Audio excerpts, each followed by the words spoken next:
All right, final feelings for Georgia and their game against UAB. So the Blazers coming in this thing 1-2, not unbelievable for UAB so far. Georgia's got to get off to it. Well, they can do whatever they want to do, but I think people would like to see them get off to a quicker start. And we'll just see how that goes. I do think this is a massive line at 42.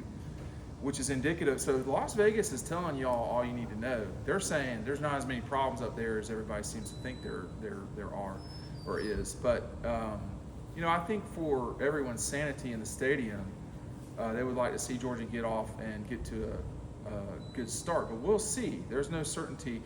Other than I will say, I think UAB is going to have a hard time scoring against Georgia.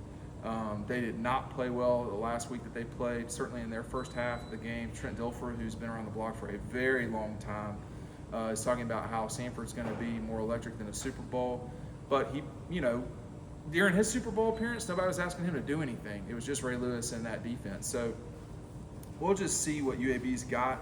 They usually have pretty quality players. This is an American Athletic Conference team now. They've moved up in terms of their level of competition and so forth. But Georgia...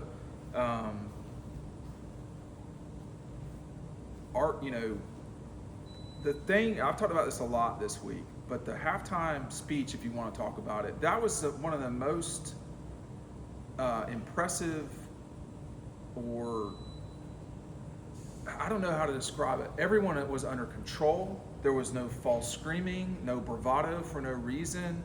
Javon Bullard wasn't playing, and he was talking to the team in a very controlled and measured way. You can't just go around screaming at people. Like, that's not how you communicate all the time. You can do it sometimes. So Kirby and them get in there and they say, hey, listen, we're going to score 4 out of 6, which they should have, just missed a field goal.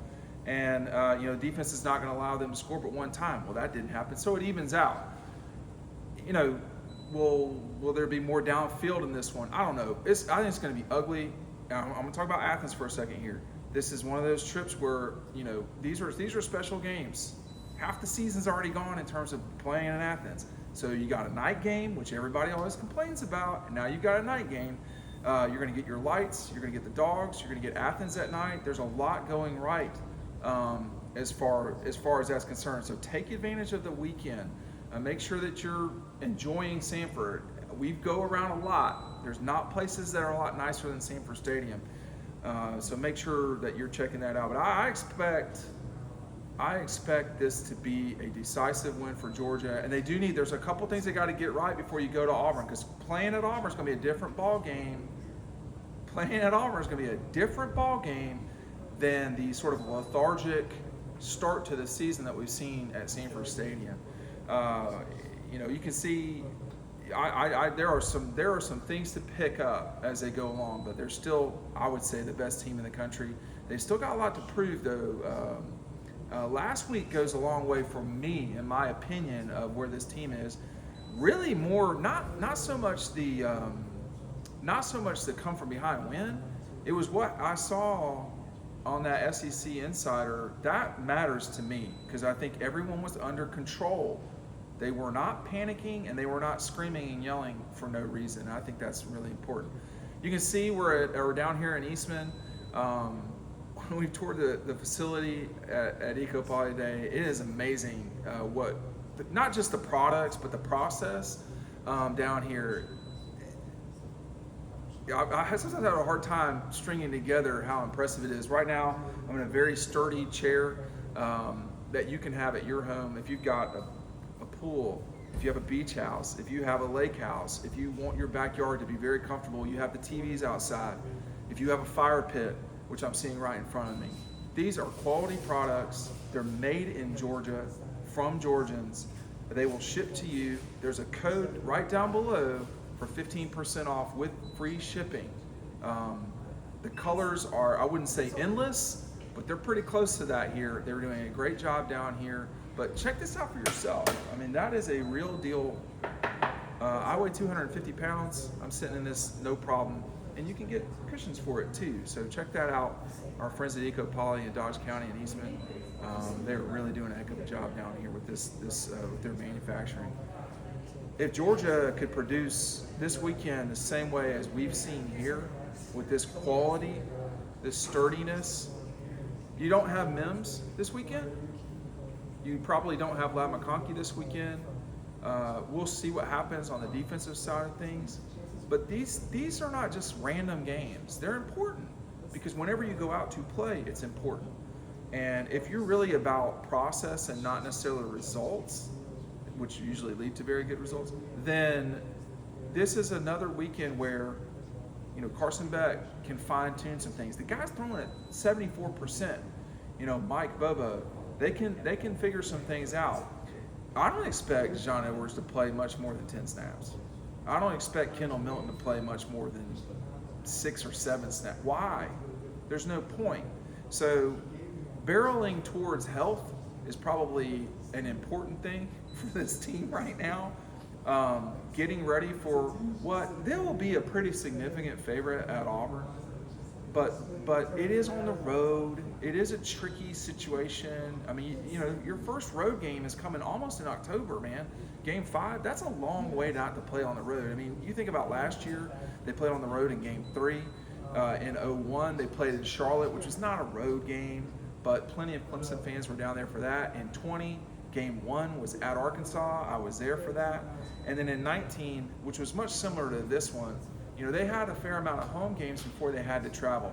This team, I think, still is the best team in the country. But, you know, Georgia fans have so much Munson in them, they can hardly stand it. They have got to focus on the negative.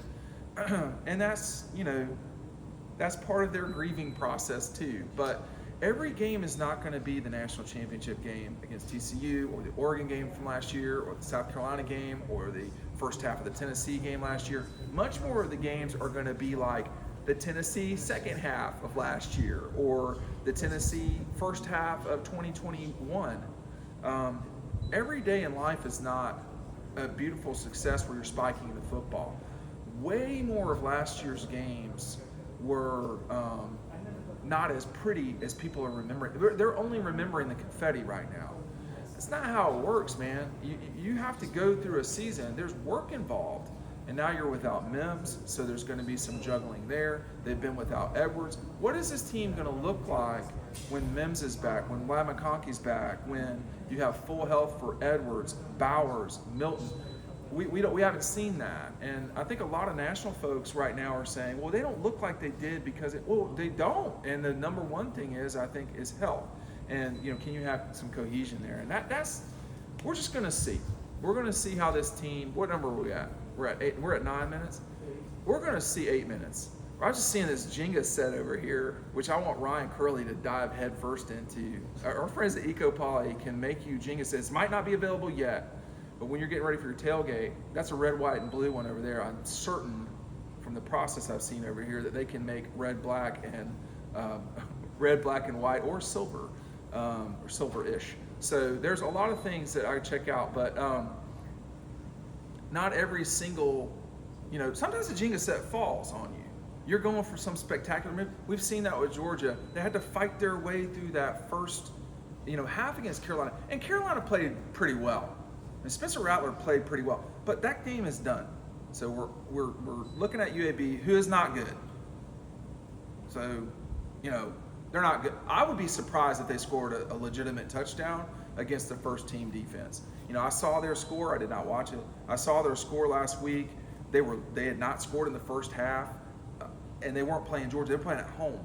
So it's going to be challenging for UAB.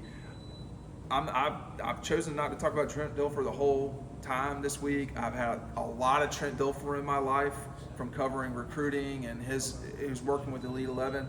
He's got a real challenge on his hands with UAB, trying to get that thing in the right direction. We saw last night with Georgia State beating Coastal. You know, that level of school, you really got to work to get results. And I think they're in for a really tough game against the Dawgs this weekend. Another weekend in Athens. Don't take it for granted. There's only about 3 left after this weekend. One of those is going to be Kentucky, which is probably going to be a CBS game. We'll see. You know, one of those is Ole Miss and then Mizzou, and you're out. So take advantage of that. Take advantage of the EcoPoly offer as well. It's right down below 15% in free shipping. They're killing it down here. We're going to see if the Dogs are killing it on Saturday. But I know how y'all are. You're not going to give them credit even if they do play well. That's fine. That's not a big deal. That's not a big deal. Y'all are entitled to being, I don't know about crabby, but in a bad mood. It's not been perfect. But the first 3 games of last year were not perfect either. 2 of them were, Oregon and South Carolina. But the Samford game was not great. And then the Kent State game was not great. We will see this week, too, if the coaching staff has their full attention. Ryan and I talk about this a lot. I do think it's possible that they have been coasting a little bit. And we're going to see as time goes on if this team coasts. This weekend will be a great example of it, coming off of what happened against Carolina. If Georgia's up 20-0 at the half, that'll tell you all you need to know they're on their way. Thanks for watching.